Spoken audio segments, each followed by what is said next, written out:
ऐतिहासिक काल।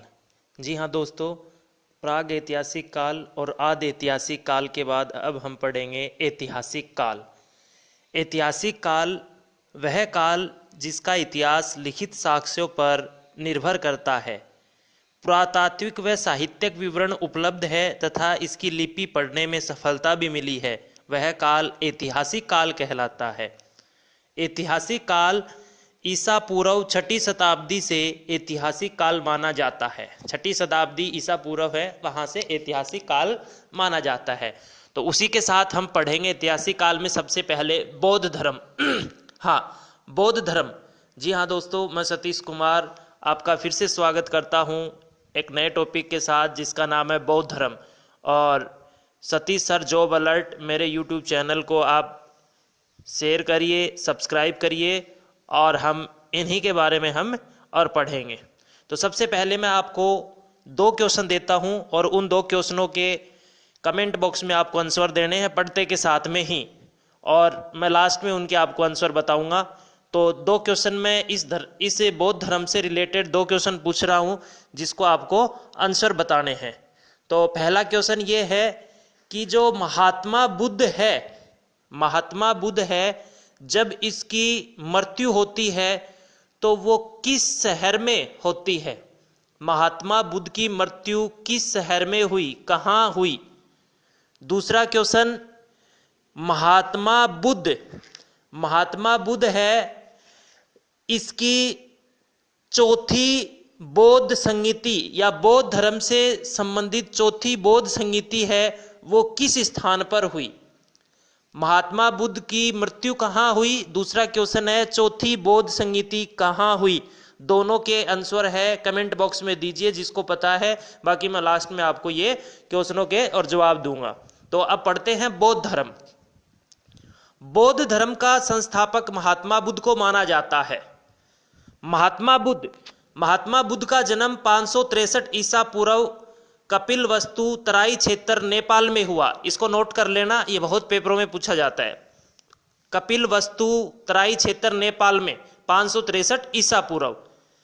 बचपन का नाम, महात्मा बुद्ध के बचपन का नाम सिद्धार्थ था। महात्मा बुद्ध का जन्म जिस कुल में हुआ उस कुल को शाक्य कुल कहा जाता है, शाक्य वंश कहा जाता है। इसको भी अंडरलाइन कर लेना, नोट लगा लेना। महात्मा बुद्ध के पिता का नाम शुद्धोधन था, माता का नाम महामाया था, पत्नी का नाम यशोधरा था। पुत्र का नाम राहुल हुआ करता था। महात्मा बुद्ध की मौसी थी प्रजापति गौतमी। महात्मा बुद्ध जब कपिलवस्तु की सैर पर गए तो निम्न घटनाओं को देखकर उनका हृदय परिवर्तन हुआ।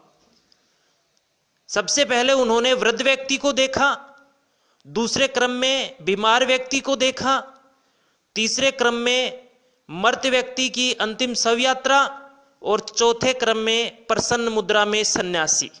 हाँ, ये 4 और घटनाएं उसने देखी, तब उनका हृदय परिवर्तन हुआ। तो देखिए साथियों, मैं थोड़ा सा आपको पीछे लेके चलता हूं। जब महात्मा बुद्ध का जन्म हुआ था कपिलवस्तु में तो शुद्धोधन के यहाँ हुआ था, शाक्य कुल में। तो बताया जाता है कि ये राजघराना हुआ करता था। जब इसका जन्म हुआ, जन्म के 5-6 दिन पश्चात ही, कुछ समय पश्चात ही इसकी माता महामाया का निधन हो गया था। इसकी मौसी प्रजापति गौतमी जो शुद्धोधन की दूसरी पत्नी थी, उसने इसका लालन पालन किया। बताया जाता है कि जब इस सिद्धार्थ की भविष्यवाणी की गई तो उस पुरोहित ने बताया कि या तो ये एक चक्रवर्ती सम्राट बनेगा या एक बड़ा सन्यासी संत महात्मा बनेगा। इसलिए उसके चक्रवर्ती सम्राट बनने के जो चांसेस थे वो कम थे। तो उस महात्मा ने बताया कि ये सन्यासी बनेगा, तो इसलिए उसको सन्यासी बनने से रोकने के लिए तो उसको उसी कपिलवस्तु उस क्षेत्र में ही उसको रहन सहन लालन पालन कर दिया गया। और जब ज्यों ज्यों बड़ा हुआ तो अल्पायु में ही उसकी और जीवन संगिनी के रूप में यशोधरा को चुना गया, जिससे कि दिमाग उसका डाइवर्ट हो जाए और हृदय परिवर्तन है वो होने से, कहने का मतलब ये भावुक इंसान था, इसलिए इसको और यहां से और इसको ऐसा ही माहौल दिया गया कि ये किसी की आत्मा न दुखे और इसको कुछ ऐसा दर्द न हो जिससे ये सन्यास की ओर चला जाए। तो उसको हर्षोल्लास की जिंदगी दी गई। लेकिन उसने एक दिन अचानक पूछ लिया कि इससे बाहर क्या है, इससे बाहर की दुनिया क्या है, तो मुझे इससे बाहर की दुनिया दिखाई दे, या दिखाई देनी चाहिए, या मैं वहां की सैर करना चाहता हूं। तो बताया जाता है महात्मा बुद्ध हैं, वो जिद करने लगे, सिद्धार्थ जिद करने लगा। तो बताया जाता है कि उसकी उम्र बहुत ज्यादा हो चुकी थी, 27-28 साल का, 29 साल का वो हो चुका था। तो बताया कोई नहीं, अब कोई दिक्कत नहीं है, इसको कपिलवस्तु की सैर करा लाओ। तो सारथी और रथ बग्गी में वो बैठ के जाता है।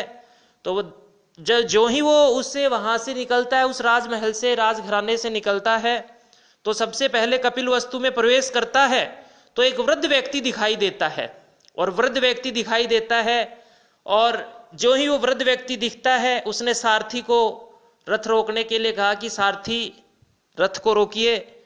जो ही रथ रोका, महात्मा बुद्ध ने पूछा सारथी ये क्या है?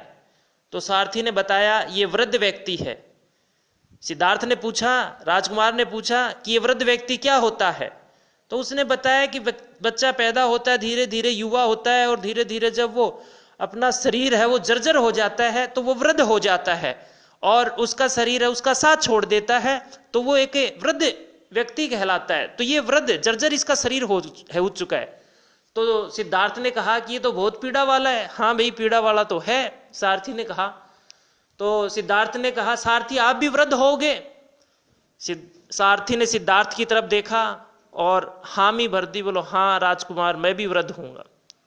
सारथी आगे चलिए, सिद्धार्थ ने ऐसा कहा, और वहां से सारथी अपने रथ के साथ में प्रस्थान करने लगा। थोड़ी सी दूर और जाके देखा तो एक बीमार व्यक्ति त्राही त्राही कर रहा था, चिल्ला रहा था। तो जो ही राजकुमार ने ऐसा दृश्य देखा तो राजकुमार सिद्धार्थ ने कहा सारथी रोकिए। ऐसा कहते ही सारथी ने वहीं पे और उस यात्रा को रोक दिया और पूछा सारथी ये क्या है? सारथी ने बताया कि ये पीड़ित व्यक्ति है, बीमार व्यक्ति है। बोलो ये क्या होता है? जब व्यक्ति वृद्ध हो जाता है उसको बीमारियां घेर लेती हैं और धीरे धीरे वो और पूरी तरह पीड़ा से पीड़ित हो जाता है और वो बहुत ही परेशान होता है। तो उसका मन उदास हुआ सिद्धार्थ का और कहा सारथी ये तो बहुत दुख विदारक है। जब बोला हाँ जी है। सारथी आप भी बीमार होगे? सारथी ने फिर से हाँ भर दी कि हाँ जी, वृद्ध होने के बाद मैं भी बीमार होऊंगा। फिर कहा चलिए सारथी आगे बढ़िए। तो जो ही सारथी आगे बढ़ा तो देखा कि एक जुलूस सा, एक यात्रा सी, लंबी यात्रा, व्यक्तियों का झुंड सा जा रहा था। सारथी ने अपने आप ही उस रथ यात्रा को रोक दिया और उसने सिद्धार्थ ने पूछा सारथी क्यों रोक दिया? सारथी ने जवाब दिया एक मृत व्यक्ति की अंतिम यात्रा जा रही है तो इसलिए हमें चलना उचित नहीं होगा। ये मृत यात्रा क्या होती है?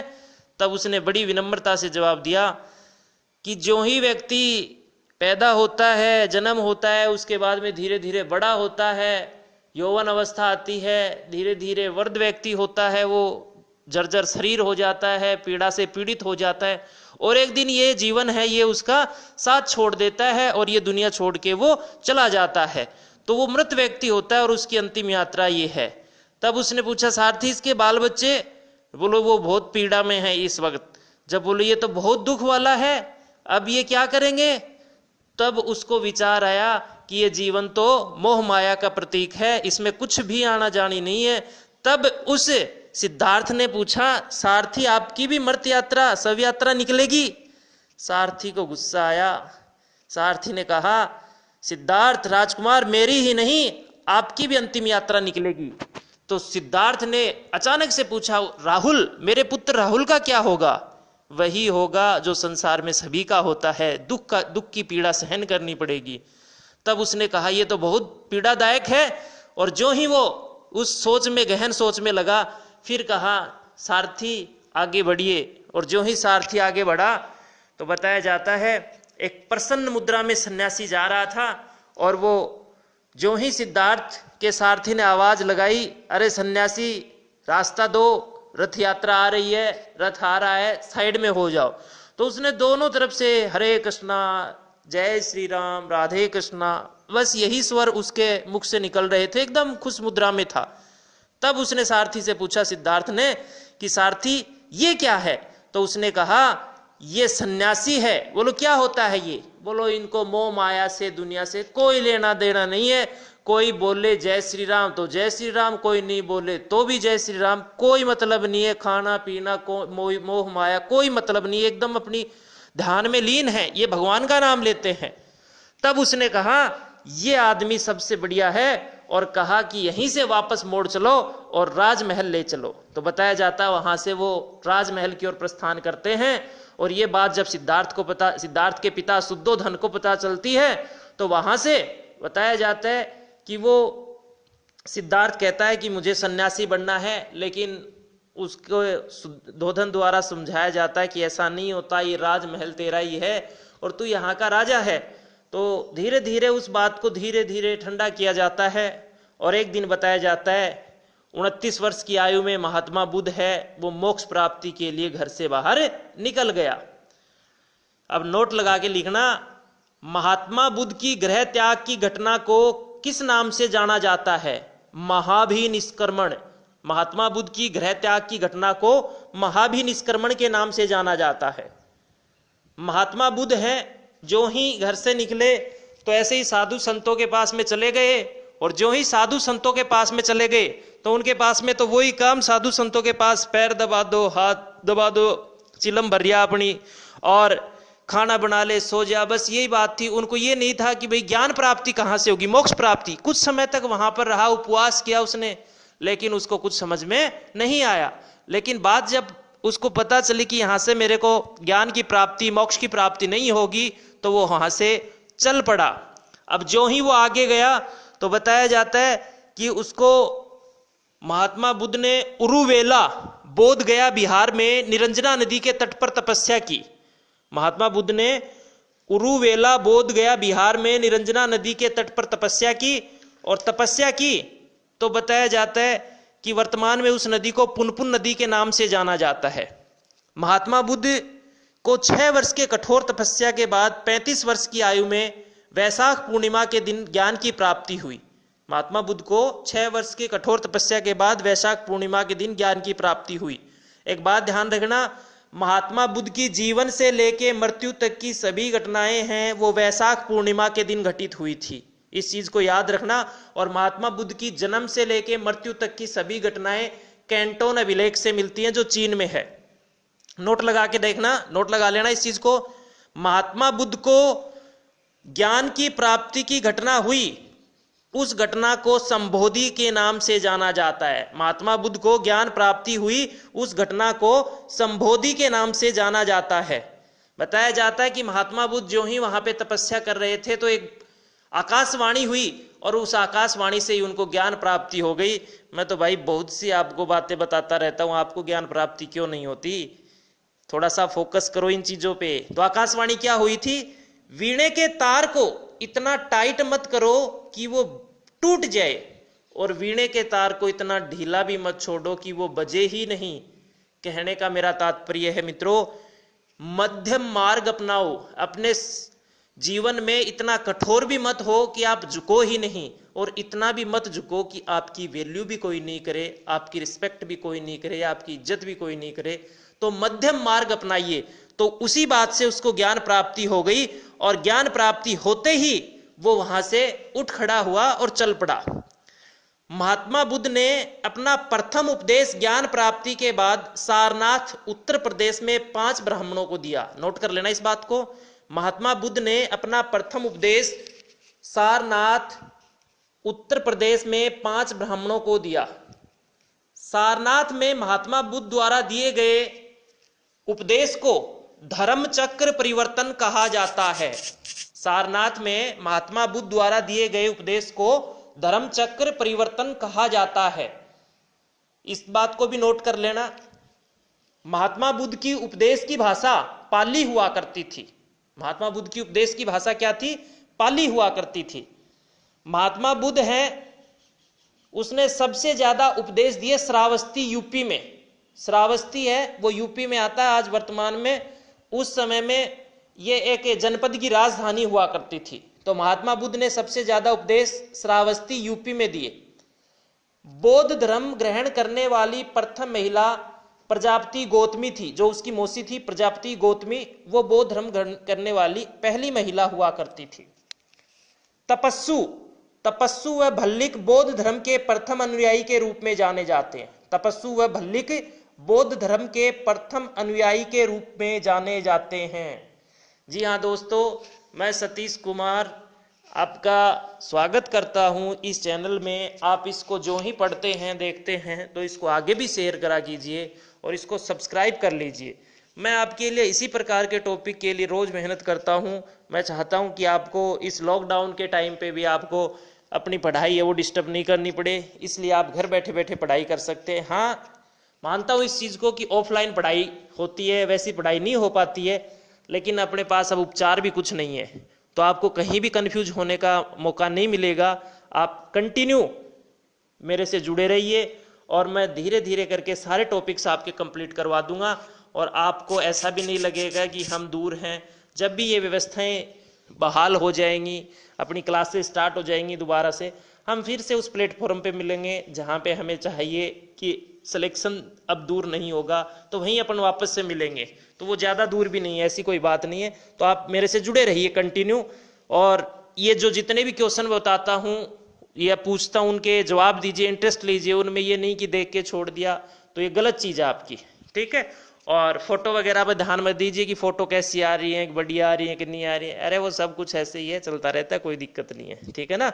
फोटो पे कंसंट्रेट मत करना, गुरुजी फोटो बढ़िया को नहीं आ रही। हाँ, कई तो फोटो देख के ही आगे ने सेंड कर दे हैं, ठीक है। तो फोटो मत देखना भाई, फोकस करना टॉपिक पे। तो तपस्सु व भल्लिक बौद्ध धर्म के प्रथम अनुयायी के रूप में जाने जाते हैं। महात्मा बुद्ध को मैत्रेय व शाक्य मुनि के नाम से जाना जाता है। नोट लगा लेना, महात्मा बुद्ध को मैत्रेय कहा जाता है व शाक्य मुनि, क्योंकि शाक्य कुल में जन्म हुआ था तो शाक्य मुनि भी कहा जाता है। बड़ा नोट लगाना भाई, जितना बड़ा नोट हो सकता है उतना बड़ा। लाइट ऑफ एशिया, एशिया का ज्योतिपुंज महात्मा बुद्ध को कहा जाता है। लाइट ऑफ एशिया या एशिया का ज्योतिपुंज महात्मा बुद्ध को कहा जाता है।